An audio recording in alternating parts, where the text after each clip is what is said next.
I know you were privy to our conversation that we were having before the break where we were putting together our Mount Rushmore of number 7s. Who would be on your Mount Rushmore of number 7s? I'm very curious. That's a great question. I think I have a bias to the players that I was able to watch, you know, so it goes Ronaldo. The Figo shout that you guys had is a great one. But the George Best one for the off the field partying, the combined on and off the field, I think he's got to win. He's got to win for sure. Thank you, Jim Curtin. Yeah, I could not agree more. He put in a shift on and off the pitch. I conceded because I was a good teammate.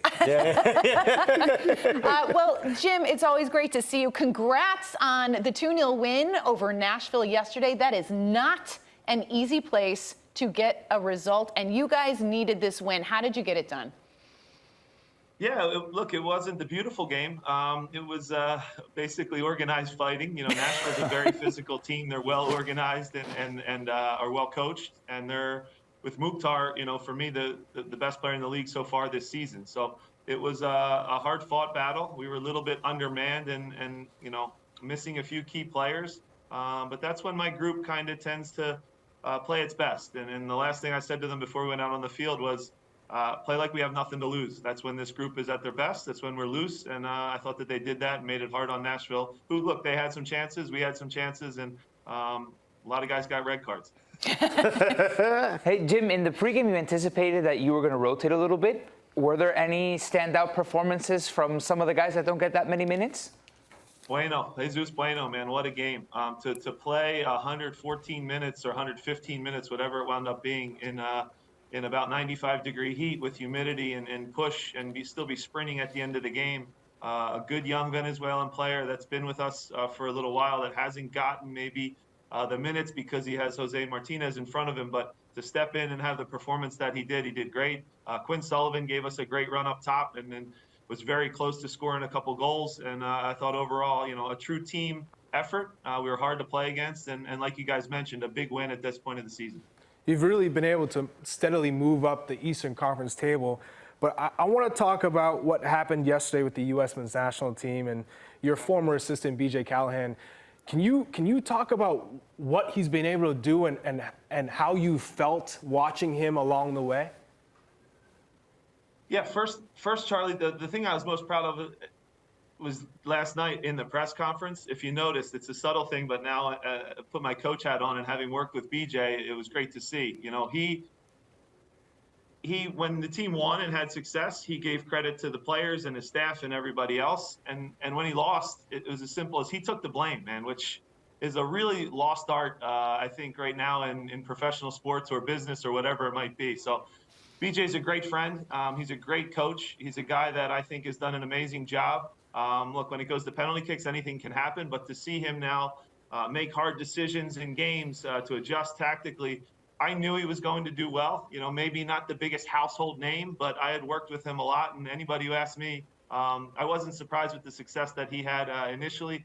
Last night was unfortunate, but still, even in defeat, man, again, that self-awareness to say, you know what, I didn't get it right in the first half and the players stepped it up in the second. It's a great quality, and I know he's going to be he can be a head coach anywhere in MLS for sure. Whether he stays with the national team now as Greg's assistant also would be amazing. But great person, great leader, great coach. A little bit unfortunate last night. I can't speak too much on the game because we were playing at the same time, so I haven't gotten to watch it yet. But overall, just that little quick snippet that I saw in the press conference just shows how he's accountable and is a great leader. I just want everyone to know that I would have blamed the players. I would not have taken the blame. But Jim, I want to take the last two things we talked about and blend it together. The fighting that was happening on the pitch and BJ Callaghan and maybe his connection to you. I don't know if you noticed, but you know, thanks to Morning Footy, he put on the Black Air Forces for the Concacaf Nations League. What were your thoughts when you saw that? Well, look, I went to a school just outside of Philadelphia, and anybody who wore black Air Force Ones could fight. I know that. So that was just that's just how it is. And when I saw those, that was great, man. I think he took your guys, your word there, and yeah, a little subtle, I think, homage to you guys. I think you pushed him that way, and Yeah, BJ grew up in Atlantic City. I'll just say that. So he's seen some things. I'll just put it that way. I love to see the style. You know, he's starting to find his drip. And we bought those for him. He doesn't have you and Jim Curtin's deal. You know what I mean? He had to buy them himself. We bought them. I didn't know you guys bought them for him. Yeah, too. of course. We want to make him style on the sidelines. Yeah. Jim, you've obviously come a long way as a manager, so much so that the club doesn't see a future without you in it. Congrats on a new contract. Can you talk about what that means to you? Yeah, I think, look, this is a club that I started quite literally coaching with 6, 7, 8-year-old boys and girls in our academy, and I've kind of worked my way up. I've seen all levels of the club. Because I've had such great support staff and assistant coaches that are now doing great things in Cincinnati and with the USA and LAFC, I've been really lucky to have great support staff. But really, Charlie, you guys know it. It's the players that make coaches look good. And through the years, I've had amazing players that I'll just say punch above their weight. I think everybody knows where we spend and what we're able to do with that and the consistency that we've had. So I've played a small role in it just as the leader, and that part's great. And now to be rewarded and stay here through 2026 gets me excited. And there's always the on the field things, and I want to win for our fans and I want to lift trophies. But one of the best things is when you're sitting around the dinner table and your daughter, who's in freshman year of high school, says, "I'm so happy I get to finish high school here, Dad." That goes just as long of a way, man. So that hits hard, and it's a good thing. And Philly's home, man. So this is where I want to be. There's always noise, and there was different opportunities here or there at different places, but this is the club that I want to be at, for as long as I possibly can, and we still want to try to push to lift MLS Cup. Those opportunities will come down the line. You're still young. You got it. Don't worry about that. We'll put in a call to the Saudi League. Great. You can't tell, but it's going great. From this job is stressful at times.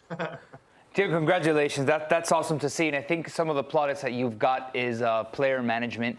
And now, particularly this season, you have a tricky situation with Olivier Mbaizo because his family can't get the visas to come in from Cameroon. How are you guys handling that situation? It must be tough.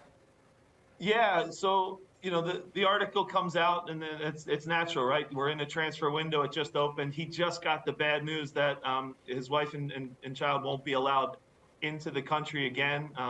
There's complicated things with our government right now and trying to get people in and out of the country.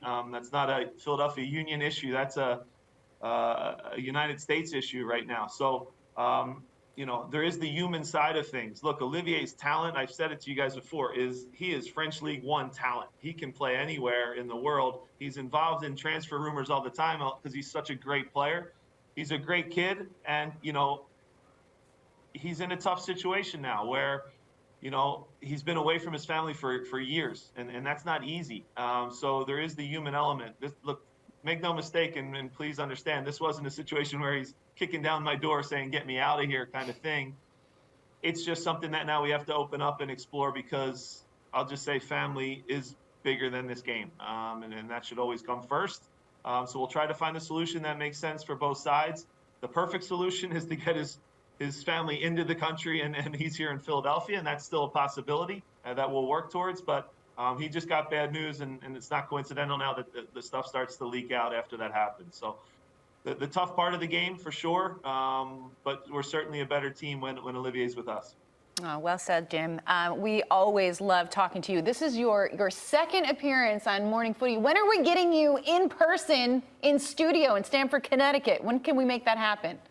Anytime. We've had a busy schedule. Hopefully we make a good run in the Leagues Cup, and there's some good soccer to come in the summer months, but I'd love to get up there and spend some time with you guys. Anytime. You have an open invitation, Jim Curtin. We would love to have you.